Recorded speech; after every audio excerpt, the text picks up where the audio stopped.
او بیا د شپې زمونږ دا کابر که زمونږ دا کابر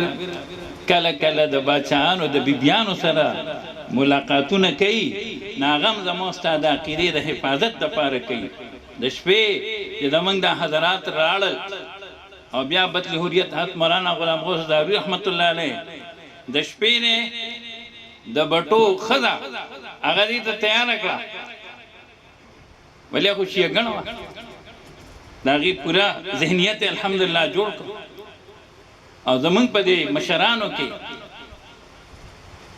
حضرت مولانا سید امین گیلانی صاحب د دې سلمان گیلانی صاحب والد صاحب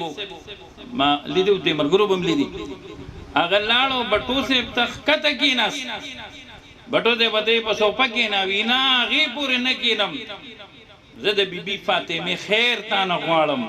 جولې درته ویړوم مکه بټو صاحب په هغې باندې الحمدلله قایل شو زمونږ مینه خان عبدالولي خان صاحب بلیګل مفتی صاحب راغی مفتی صاحب راولېږه چې څه به کوي ولي خان ورته وایي مولانا صاحب مفتی صاحب ته ووایه چې نیت مې د مولا په نیت دی عوامي اصطلاح کې موږ د ټولو شکریه ادا کوله د ټولو پاټو والا شکریه ادا کوله خو عزتمندو ته ما عرض وکړ دا د ټولو ذمهواري د عزتمندو اوس ګورې موږ یاد ولرو دا علما کو موږ خوږی د ویښتو نه م رانیسي د تباهۍ د تالابونو نه م روچتئ په دې کې ګورې زموږ خیر دی ګورې موږ تاسو په دې ملک کې اوسېږو الله دې حفاظت وکړي د یو ملک د شهري دپاره د سټیټ د اصولو لاندې د ریاست د اصولو لاندې کم از کم دو خبرې دا ضروري دي خبرې ما ته توجه سره ملګري ما ته وګورئ یو د یو ملک شهري ابا د ملک د جغرافیایي حدودو قایل وي یو هغه د ملک د نظریاتي حدودو قایل وي نه یاد لرئ موږ پاکستان کې اوسېږو زموږ خپل جغرافیایي حدود دي په یو بونډۍ یو ملک دی په بل بل دی په بل ملک کې موږ ته پته ده او دویم د یو ملک نظریه وي الحمدلله پاکستان د اسلام په نظریه باندې آزاد شوی موږ دا دواړه نظریې منو د دواړو حدودو قایل یو ان شاء الله قیامت پورې به اسلام می پاکستان به می عقیده د ختم نبوت نمبر د ملک نظریه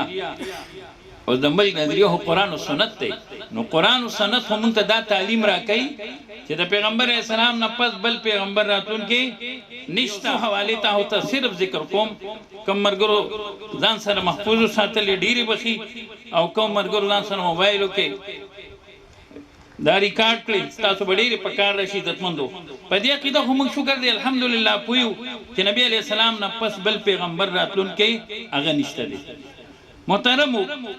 دویم نمبر مسلمانان د خپل مستقبل نه نا امیده کول دریم نمبر د مسلمانانو د حریت او د جهاد جذبات هغه چخنی کول او د مغربي استعمار لاندې جسمانی او ذهنی غلامۍ ته تیارول د مسلمانانو په عقایدو کې شکوک او شبهات پیدا کول خفه نشئ پاکستان په 27 رمضان آزاد شوی دی پاکستان خفه نشئ په 27 رمضان الله پاک چې د پاکستان د آزادۍ لپاره کوم ورځ مقرره کړه 27 رمضان دی په افسوس چې نن موږ د انګریز تاریخ یاد ساتو او خپل اسلامي تاریخ یاد نه ساتو بهر حال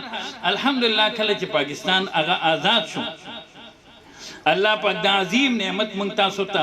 هغه نصیب د محمد عربي سلام غلامانو ته ان شاء الله پاتې کی والحمدلله علما پزان لوګي تیری تند تیری امیر شریعت حضرت مولانا سید عطا الله شاه بخاری رحمت الله علیه دا ملنګان وی دا ملنګان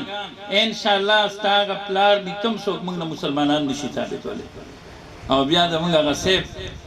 تیر وزیر اعظم سیف یو کانفرنس منعقد کړو په خاتم النبیین صلی الله علیه وسلم نوم باندې نو زمونږ نه په خاتم النبیین نوم باندې اعتراض نه او نم په سیرت النبی صلی الله علیه وسلم کانفرنس باندې اعتراض نه دواړه زمونږ سعادتونه دي خو منګو چې دا اول په خاتم النبیین نوم باندې کانفرنس منعقد شو نو دا وروسته دا نوم ولې بدل کړ چې بیا په سیرت النبی صلی الله علیه وسلم باندې منعقد شو زمونږ په یو اعتراض